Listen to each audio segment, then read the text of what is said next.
everyone! Welcome back again to my channel. So mga kasukay, mga kalingap, isang mapagpalang araw na muli sa atin lahat. So for today's vlog, ito pag-usapan natin itong post ng velvet box, no mga kalingap. Ito ay alarming at syempre, sana is makonsensya naman itong nag-mine, no mga kalingap. So ito po yung post ng velvet box. Good morning mga ka-sold out. Baka po may gusto kayo na items na na-mine ni Amara Dorano. Nag-mine po siya sa YT during EDC Live po, pero walang PM till now. Yung worth 24,965 po yung na-mine ni Amara Dorano. So ito, may panawagan itong velvet box mga kalingap, no, na sana naman itong si Amara Dorano na nag-mine during live ng EDC, isa na magparamdam siya, no? Kasi ang laki po ng halaga nung namay niya. Sa halip na mamamay nung iba, makuha ng iba, is ayan ang nangyari, no? Siguro mas maganda, no, mga kalingap, bago mag-mine, isend mo na yung details. Kasi dati naman ganun, no? Isisend mo yung details mo, yung complete name, address mo, cellphone number, tapos, pwede ka na mag-mine, no? Dapat ganun, no? So, ang nangyari dyan, baka malay natin, no? Baka etong nag-mine na ito is gustong sirain ng EDC, no? Mga kalingap. Kaya ganyan. O baka may motibo siya, bakit siya nagmamine, tapos hindi naman niya babayaran na malaking halaga, no? Ang dami niya pong na-mine, mga kalingap. Kaya, sana etong nag-mine na ito ni si Amara Dorano, no? Kung nakikinig ka, sana naman makipag, anuhin mo yung na-mine mo, no? Ibayaran mo, no? Kasi, bakit ka nag-mine tapos hindi mo naman pala babayaran? Sa halip sana na yung iba makapag-mine, kasi marami din po yung hindi natawag na gustong mag-mine. Tapos itong si Amara Dorano na to is napakadami ng na-mine niya. Grabe, nasa 24,000, no? At saka kung parang to, no, mga kalingap, baka trip niya lang na mag-mine tapos hindi naman niya babayaran. So mahirap po yun, no, mga kalingap, kasi business itong velvet box. At meron pa nga dyan, mga kalingap, na nag-comment about dito sa bakit daw walang picture itong si Joy doon sa post ng The Velvet Box, no, mga kalingap. For me, no, mga kalingap, kapag ganyan, business po kasi ito dapat yung bibigyan natin ng attention dito, yung mga produkto na kanilang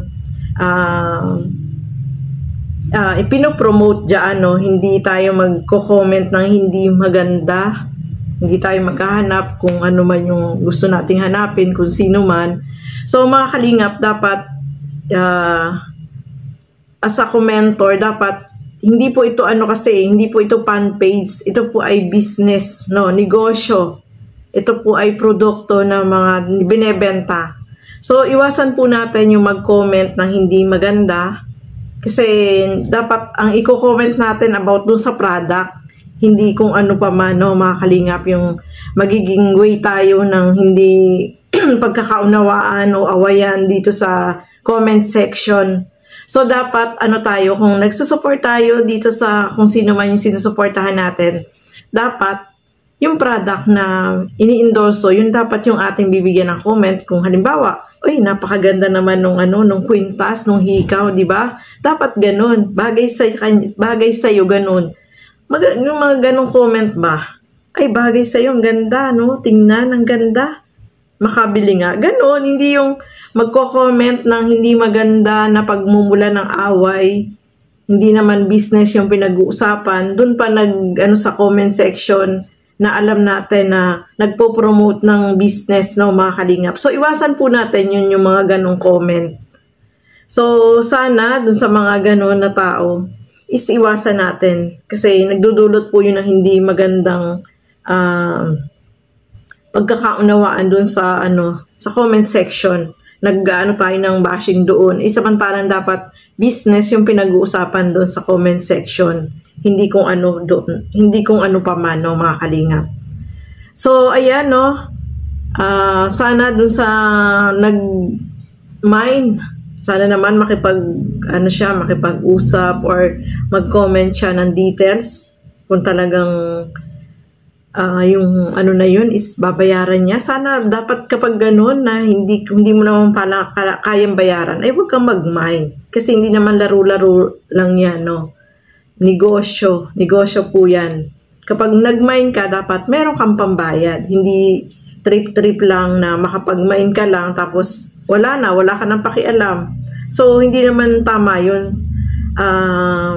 Niloloko mo yung business, no, the Velvet Box, niloloko nyo.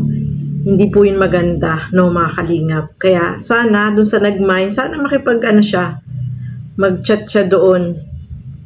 At sana isettle niya yung kinuha niya. Kasi ang laking halaga po, no? Nasa 24,965 yung nakuha niya na namay niya. Sa halip na mamay ng iba, siya naman may ng mine, hindi naman pala niya babayaran. No, mga kalingap. Ay pangit po yun. Hindi po yun maganda. Kasi hindi naman laro yung pagmamine dyan sa Velvet, no, mga kalingap. Kapag nag-mine ka, dapat babayaran mo at magsisend ka ng payment, no, mga kalingap. So, ayan, may pakiusap din ang the Velvet Box na hindi rin sila may message. Tayo yung, halimbawa, nag-mine tayo magme-message sa kanila at saka sila magre-reply, no, mga kalingap. Ganun po. Kapag mayroong nag-message sa iyo na nagtatanong kung ang gamit ay Velvet Box, kung nag-send ka na ba ng payment, hindi po sila nagtatanong ng ganyan. So, i-check nila yan, tapos sa kanila yan sasabihin kung talaga nagbayad ka, saka sila magsisend sa iyo ng product. Hindi sila yung unang magme-message po, no, sa inyo. Tayo nag-mine, tayo mismo ang magme-message sa kanila. At saka may listahan naman po sila, no, mga kalingap. So, ayan. So, sana sa mga nagmamine, pag nagmine tayo, dapat bayaran natin kung ano yung namine natin. Kasi, kawawa naman po ang Velvet Box. Kawawa din ang EDC. Kasi, syempre, yung pagla-live nila, affected din, no, mga kalingap. So, ayan. Hopefully, maayos po ito at sana sa mga gustong mag-mine, no, pwede nyo pong i-message ang Velvet Box na page.